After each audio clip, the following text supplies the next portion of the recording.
नमस्कार विद्यार्थियों, हमारे YouTube चैनल लकी एजुकेशन में आपका स्वागत है। देखिए, अब तक हमने जो संधियाँ पढ़ी थी, हमने स्वर व्यंजन विसर्ग तीनों संधियाँ कंप्लीट कर ली थी। तो हम आज से उनका अभ्यास शुरू करेंगे, यानी कि उन संधियों के उदाहरणों को लेंगे। तो हम सबसे पहले जो उदाहरण कर रहे हैं वो हैं हमारे स्वर संधि के उदाहरण।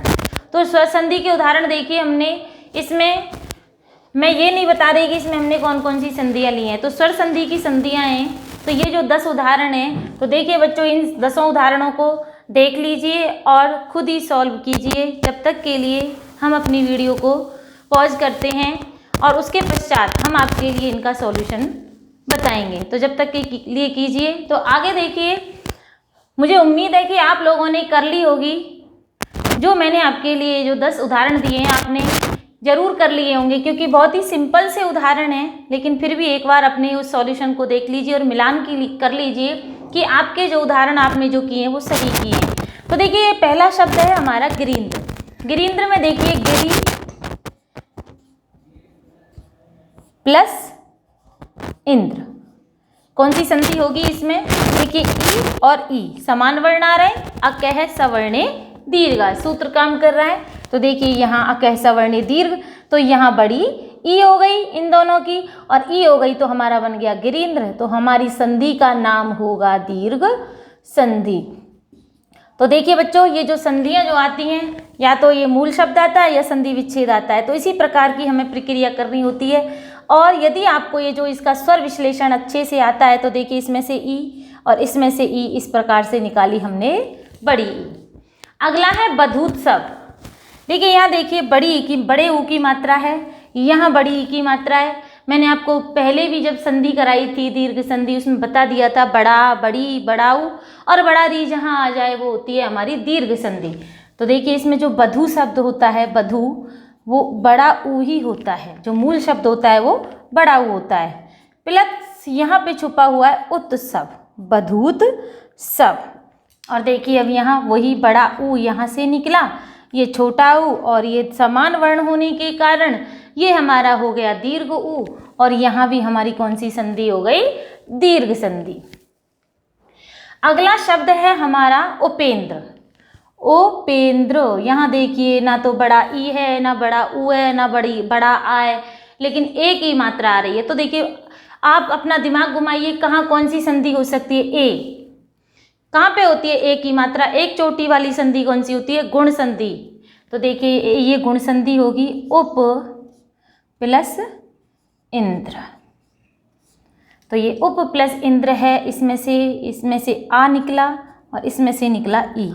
ऐसा मान वर्ण आए, ए अथवा आ के बाद ई ऊ री लिरी आए तो उनके स्थान पर क्रमशः ए ओ अल आदेश हो जाता है। तो देखिए, ये ए आ रहा है, इसके बाद ई आ रही है, तो इन दोनों को मिला करके हमारा क्या हो जाएगा?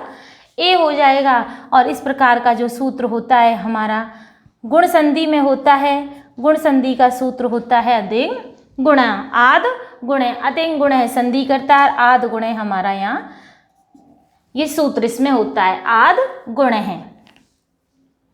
अगला है हमारा भूर्ध्वम। इससे भी पता चल रहा है, देखिए ये मात्रा ही बता रही है कि कौन सी संधि होनी चाहिए। भूर्ध्वम, और कोई मात्रा से इसमें पता ही नहीं चल रहा, लेकिन यहाँ पता चल रहा है कि ये कुछ संधि दीर्घ से मिलती जुलती है। तो भू माने होती है भूमि, भू प्लस ऊर्ध्वम, ऊपर को उठी हुई, भूमि ऊपर को उठी हुई, इसका अर्थ होता है। तो देखिए, भू में से बड़ा ऊ निकाला, ये भी बड़ा ऊ हुआ, समान है। अकह सवर्णी दीर्घ सूत्र काम कर रहा है, और यहाँ हो गया हमारा इसका दीर्घ समान वर्ण के कारण। तो यहाँ हमारी संधि हो गई दीर्घ संधि। अगला है सूक्ति। इसमें भी देखिए, सूक्ति शब्द होता है सु प्लस उक्ति, अच्छी बातें। तो देखिए, इसका जो हम संधि विच्छेद करेंगे वो होगा हमारा सु प्लस उक्ति। दोनों में से छोटा ऊ प्लस छोटा ऊ, और ये दीर्घ ऊ हो गया, और ये हमारी संधि हो गई दीर्घ संधि। अगला है नवोढ़ा। इसमें तो कोई दीर्घ संधि जैसी कोई भी लक्षण दिखाई नहीं दे रहे, ना आ है, ना ऊ है, ना री है। तो देखिए इसमें ओ दिख रहा है, ओ, ये किस संधि में आता है? ये भी एक चोटी वाली हो गई, इधर भी एक चोटी वाली हो गई। तो देखिए ये कैसे पता चल रहा है? नव, जो शब्द है नव होता है और ऊढ़ा होती है, नवोढ़ा, नव ऊढ़ा, नव वधू, यानी कि ऊढ़ा नवोढ़ा कहते हैं नई वधू को। तो ये होता है नव, नव प्लस ऊढ़ा। तो ये जो नवोढ़ा है इसको करेंगे, देखिए यहाँ ए प्लस ऊ अथवा आद गुणे सूत्र के माध्यम से ए अथवा आ के पश्चात क्या आना चाहिए? ई, ऊ, री और लिरी।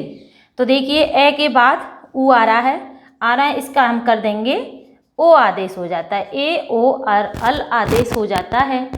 तो देखिए ये हमारी यहाँ हो गई गुण संधि। कैसे हुआ? ए प्लस ई बराबर ए प्लस ऊ बराबर ओ और ए प्लस री बराबर अर और ए प्लस लिरी बराबर अल। तो देखिए यहाँ तक हमारे ये 6 उदाहरण कंप्लीट हो गए। अगला 7वां है तेनोक्तम। इसमें भी वही संधि काम करेगी। देखिए तेन प्लस उक्तम, यहाँ निकला हमारा ए और यहाँ निकला ऊ और हमारा हो गया ओ। संधि का नाम लिख दिया हमने गुण संधि। ममलकार है, अल हो रहा है, मम प्लस लिरिकार। तो इसमें से आ, यहाँ लिरी और बराबर हो गया अल और ये भी हो गई हमारी गुण संधि। कैसे हुई? मम शब्द है, इसमें आ छुपा हुआ है, तो मम प्लस लिरिकार जो होता है, लिरिकार मैंने आपको कई उदाहरणों में करवाया है, गुण में भी और यण में भी। तो यहाँ मम प्लस लिरिकार हो गया हमारा। तो आ प्लस लिरी बराबर अल होता है, वो आद गुणज सूत्र से होता है। अगला है हमारा माधवेति। यहाँ भी वही सेम सूत्र काम करेगा, माधव प्लस इति। इसमें से आ निकाला और इसमें से ई बराबर ए। किस संधि के अंतर्गत आती है? गुण के अंतर्गत। अब देखिए ये भ्रातृकार, यहाँ बड़ा री आ रहा है, तो बड़ा, बड़ाई, बड़ाऊ और बड़ा री कहाँ आता है? दीर्घ में, सीधी सी बात है।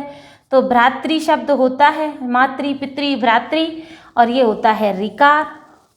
तो ये हो गया हमारा भ्रातृकार। और इसमें देखिए री में री प्लस री बराबर दीर्घ री होती है और ये हमारी हो गई दीर्घ संधि। तो इस प्रकार से हमारे जो उदाहरण आए वो निकल करके आए दीर्घ के और गुण के।